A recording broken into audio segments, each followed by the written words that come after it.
what's up, YouTube? For the franchise guy. Have a call from our offense coordinator talking about Daulton Crossan. I mean, he's been impressed, so we gotta either give him 2 touchdowns or 100 plus yards receiving and rushing this game to get him a upgrade. So I mean, Crossan, a guy who we've been using a lot this season. I mean, we gotta get him this. But taking a look at the X factors, super X factors for we got Carolina, we got Luke Kuechly, Christian McCaffrey, the best white running back in the league, and Cam Newton. Do I feel like he's there to Superstar X Factor? No. I feel like Cam Newton has regressed a lot, and you see also in his gameplay, and this is probably a hot take and a half right here, but ever since that strip sack fumble that Von Miller had against him in the Super Bowl, Cam Newton has not been the same player. You can tell that Cam Newton is not the same player he once was going into that year. It's like, oh, sure, he'll still do the fun antics, he'll still do like the dabs, he'll still do the dancing. But once you get past that, he's not the same player. He's not the same player that takes the risks. He doesn't try as hard. It seems like he doesn't go that extra mile that it seemed like he used to go before that hit. And after that, his entire mindset it seemed like has changed. Is that possibly due to him suffering multiple injuries during that time? Yeah, you can also say that's part of it too. He got sidelined for the last couple games last season. I mean, he's probably dealt with some head problems. He's got in that car accident where his truck, I believe that's what happened, his truck rolled over. I mean, he's had rib injuries, he's had leg injuries, arm injuries, shoulder injuries. And his entire career is just kind of taking a step back after that. Is it a shame? Yeah. I mean, is he as bad as like a Blaine Gabbert or like a Chad Henne? No. No, I wouldn't say he's regressed that far. But he's not the same Cam Newton he was. And anyone who watches football can probably easily say that. But hopping into this gameplay right here, I mean, getting off opportunities to play defense and offense. Carolina strikes first, gets a touchdown, gets another touchdown too.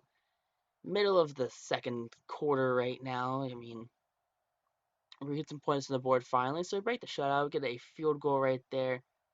3rd and 5. First, I mean, I don't know what's going on right now. All I know is they're down by 3 scores going into halfway through the third quarter. Carolina up now by 30, 35 points they're up by, so 5 touchdowns are up by, my bad. But hopping into this game right now, we gotta get Crossan 100 yards. So we're feeding him, and he, of course, they're looking for. They know we're feeding it to Crossan. Like they just know. Dontari Poe gets the tackle right there, just drags him down. 4th and 10. Of course, we're going for it, looking for none other than our white running back. Thurber shakes off 1 sack, and then gets sacked by Burns right there, trying to get Crossan open. I mean, not what we wanted right there. Ron Rivera looking pretty happy that his defense came up clutch right there against this really bad. I mean, really bad. I feel like it's an understatement, but really bad Jacksonville Jaguars offense. I mean, probably the worst offense in the league, if I had to say so myself. I mean, I don't have to say so myself. I did say so myself. But back in the fourth now. Hitting Crossan right here. He breaks 1 tackle. He breaks the second tackle, and the Luke Kuechly comes in and ends his run right there.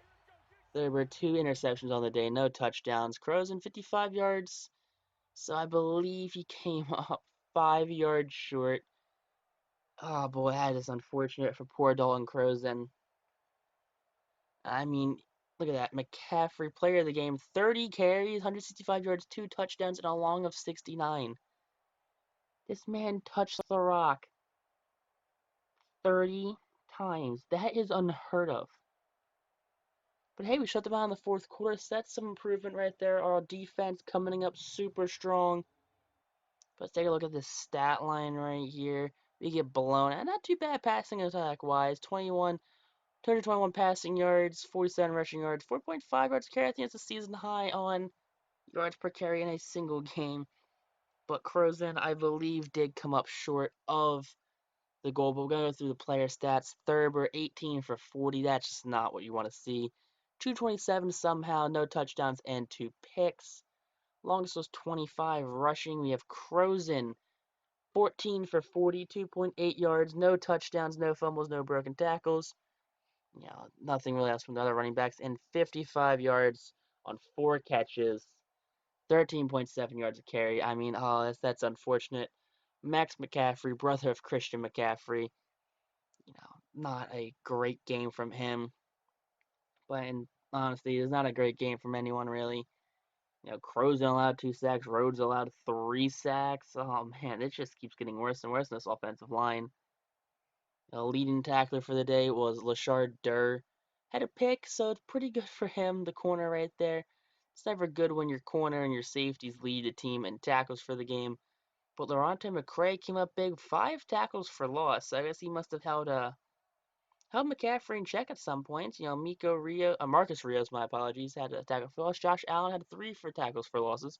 Michael Hughes, couple tackles for losses. So was Owen Obasawi, something or other. Kendall Vickers, backup left end, had a tackle for loss as well. And Tyson Graham had no tackles whatsoever. Kicking Young Ho Koo was 1 for 2 from 39. Punting, Clint Bowling, the offensive guard turned punter, had 6 for 242. 2 touchbacks, good for him. We had no kick return yards for Evan Berry and 12 punt return yards for Mr. Berry. So he had a productive game in the backfield, I guess, on special teams. So way to go, Mr. Evan Berry. Way to have your day in the limelight come true. But doing some upgrades right now. We got Edmund Robinson starting off the bunch with the upgrades. We'll eventually get to him. Just going to take a hot minute. There we go. Getting into him right now. Going to upgrade his power rushing. Every linebacker needs to upgrade their power rushing. I feel like every linebacker has to have the ability to somewhat rush the passer. I don't care if you're a great power rusher, but the controller disconnects right there, and we cannot upgrade players with a disconnected controller.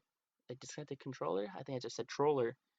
But Evan Berry right there, upgrade his route running. We don't need no Josh Cribbs on our team. We need someone who can run routes. We don't want just a special teams monster. We need a dual threat. Montreal Meander. Yep, Meander. That's what I'm calling him now. Meander, one of the other two. But upgrade his slot right there. Slot's one of the hardest corner positions to play. Fred Loina, the offensive guard. Boy, he just needs a whole lot of things. But I gotta upgrade that passing attack right there. You need to be able to hold the pocket so a quarterback can throw the ball. I mean, if you can't hold the pocket for more than like 10 seconds, you're done for. Like, why are you even in the league? I mean, unless you're playing for the Jaguars, because we're just a hodgepodge team. We're a motley crew and a half. Upgrade the improviser stat for Thurber. I mean, he seems like a guy who needs to improvise some things.